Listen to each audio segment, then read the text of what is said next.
Disclose చేయాలి, ఇలాంటి వాటన్నిటి మీద పోలీసులకి మనందరికన్నా ఎక్కువ అవగాహన ఉంటుంది. సో లెట్ దెమ్, వాళ్ళకి కొంత స్పేస్ ఇవ్వండి, let them investigate the facts and come out with evidence. మన జగడం సత్యనారాయణ గారు మాడతారు. జగడం సత్యనారాయణ గారు ఖచ్చితంగా వాళ్ళకి స్పేస్ ఇవ్వండి. వాళ్ళు ఎంతో కొంత పురోగతి. ఇప్పుడు ఆయన ఎంత ఒకటండి, అబౌవ్ పొలిటికల్ లైన్స్ నేను చెప్తున్నాను, అబౌవ్ పొలిటికల్ లైన్స్ నేను చెప్తున్నా, మీరు వినండి. అబౌవ్ పొలిటికల్ లైన్స్ చెప్తున్నా. విద్యాశాఖ మంత్రిగా ఆయన రెస్పాన్సిబుల్గా వచ్చి చెప్పారు. ఆయన చాలా బాధ్యతగా చెప్పారు. ఆ టోన్లో నిజాయితీ గమనించండి. బాధ్యతగా చెప్పారు, ఆయన బాధ్యతగా చెప్పారు. లోకేష్ చాలా బాధ్యతగా చెప్పారు. వాసుదేవన్ గారు, మాకున్నది ఒకసారిలే, మీకు 26 ఛానళ్ళు ఉన్నాయి. ఉదయం అంటే మమ్మల్ని కూడా ఏదైనా పార్టీలో మీరు చేర్చేస్తారా? అంటే మీ ఇష్టమేనా అంతా? మీరే కదా. కాదండి, ఫ్యాక్ట్ మాట్లాడితే మా మీద టీడీపీ ముద్ర, లేకపోతే జనసేన ముద్ర, బీజేపీ ముద్ర వేసేస్తారా మీరు? సార్, వాస్తవాలని వాస్తవాలుగా చూడండి. లక్ష్మణరావు గారు, వాస్తవాలని వాస్తవాలుగా చూడండి. దయచేసి ఇక్కడ మోడరేటర్స్ కుర్చీలో కూర్చున్న వాళ్ళకి పార్టీల కండువాలు కప్పకండి దయచేసి. Okay, right. సత్యనారాయణ గారు మాడతారు. Let's not consume more time on that. Satyanarayana garu మాడతారు. రైట్. మాకున్నటువంటి ఛానల్ ఒకటే, కానీ వాళ్ళకున్న ఛానల్ వేరే ఉన్నాయి కదా. సరే, అది ఆయన మాడతారు. సత్యనారాయణ గారు మాడతారు. జగడం సత్యనారాయణ గారు మాడతారు. సత్యనారాయణ గారు, సో అదండి, విద్యాశాఖ మంత్రి గారు చాలా నిజాయితీగా నిబద్ధతతోటి ఆయన వచ్చి మాట్లాడారు. He was trying to find out the case, complete details of the case. ఇప్పటికే అక్యూజ్డ్లో ఒకరిని అరెస్ట్ చేసామన్నారు, మిగిలిన వాళ్ళు కూడా అరెస్ట్ చేస్తారు. సరే, లిటిల్ బిట్ కన్ఫ్యూజన్ ఏదైనా ఉంటే ఉండొచ్చు కానీ పోలీస్ దర్యాప్తులో అదంతా కూడా నిదానంగా తేలుతాయి. ఇప్పుడు కేసు స్టార్ట్ చేయగానే ఎంబడే విషయాలన్నీ బయటికి రావు కదా.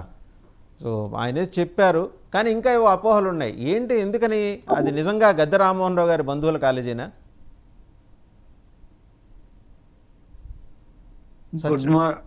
గుడ్ మార్నింగ్ వాసుదేవన్ గారు.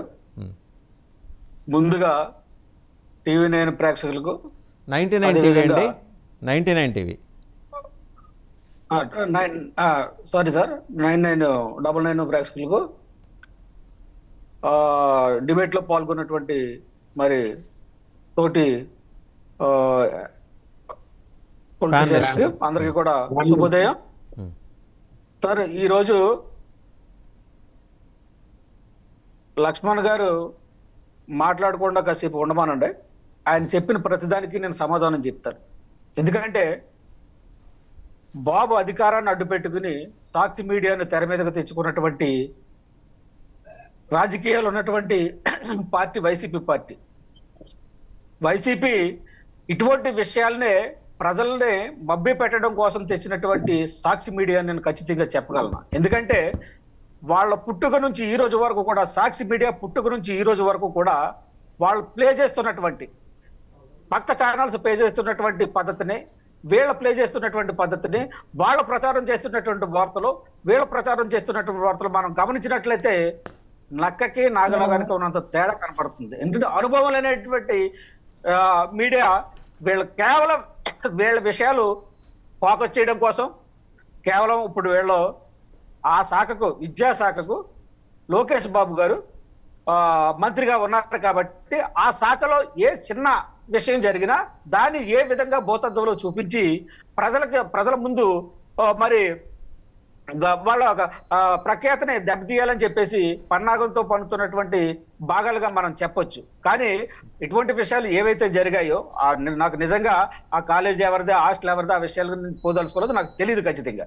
ఎందుకంటే నేను ఇప్పుడు విన్నాను కాబట్టి దాని గురించి చెప్తున్నాను. అక్కడ ఏదన్నా తప్పు జరిగితే ఆ తప్పును సరిదిద్దే క్రమంలో అందరిదే బాధ్యత వహించాల్సిన పరిస్థితి ఉంది.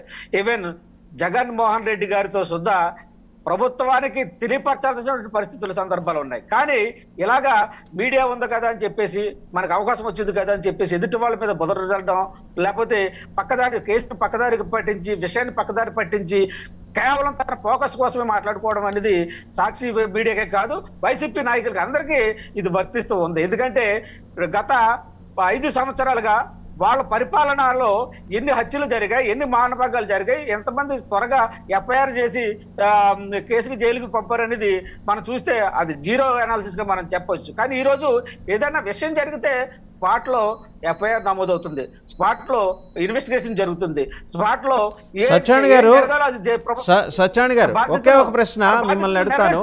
సత్యనారాయణ గారు ఒకే ఒక ప్రశ్న, మీరే సమాధానం చెప్పండి. నాగార్జున యూనివర్సిటీ హాస్టల్లో రిషితేశ్వరి అనే ఒక స్టూడెంట్ మీ హయాంలో ఆమెది అనుమానాస్పద మృతి, ఇన్నాళ్లుగా మీ హయాంలో కంప్లీట్ చేయాలి, తర్వాత వైసీపీ కూడా కంప్లీట్ చేయలేదు. మరి మీరు అంటున్నారు మా ఇమీడియట్గా మేము అడ్రస్ చేస్తున్నాం అని. ఇప్పుడైనా రిషితేశ్వరి హత్య కేసులో ఆ టైంలో ఇన్వాల్వ్ అయిన బోధనేతర సిబ్బంది, బోధనా సిబ్బంది వాళ్ళ వ్యవహారం ఏమైనా తెలుస్తారా ఇప్పటికైనా? అటువంటి ఏమన్నా పెండింగ్ ఉంటే ఈ వైసీపీ నేతలకు ఏమైనా దమ్ముంటే ముందు దాని మీద పోరాటం చేయమనండి. ఖచ్చితంగా ప్రభుత్వం దృష్టికి తీసుకొచ్చి మా ప్రభుత్వాన్ని దాని మీద దృష్టి పెట్టేటట్టు చేయమనండి. కానీ ప్రభుత్వం బాధ్యత ఖచ్చితంగా చేస్తుంది. ఏ విధమైనటువంటి ఇటువంటి వ్యవహారంలో కూడా ప్రభుత్వం ఎక్కడ కూడా నాంచే పరిస్థితి లేదు. Spot immediate.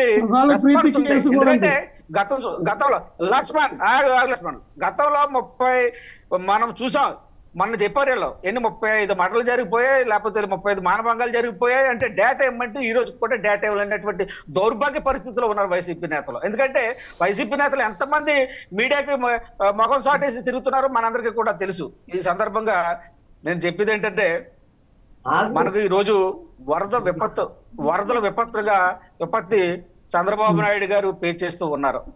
సో ఎంతో టెక్నాలజీ ఉన్నటువంటి ఇన్ఫర్మేషన్ టెక్నాలజీని అంతా వాడి కార్యక్రమం చేస్తున్నారు. వాళ్ళ దృష్టికి ప్రభుత్వం ఏమైనా తీసుకురావాల్సి వస్తే ఇక్కడ ఈ సహాయ సహకారాలు అందట్లేదు. రైట్ సత్యనారాయణ గారు, మళ్ళీ మీ దగ్గరకు వస్తాను. మస్తాన్ గారు పలానా దిక్కు పరిస్థితులు ఉన్నాయి, పలానా దిక్కు ఇటువంటి విషయాల మీద దృష్టి పెట్టమనండి. అంతేగాని ఇటువంటి చెత్త విషయాలను ప్రచారం చేయడానికి వైసీపీ ముందుకు రావద్దని చెప్పండి సార్. మళ్ళీ మీ దగ్గరకు వస్తాను. మనతో పాటు మస్తాన్ గారు జాయిన్ అయ్యారు, అలాగే తిరుమలరావు గారు కూడా పొలిటికల్ అనలిస్ట్, సీనియర్ అనలిస్ట్ వారు జాయిన్ అయ్యారు. ముందర మస్తాన్ గారు ఈ మొత్తం ఇన్సిడెంట్స్ చూశారు. గుడివాడలో పేర్ని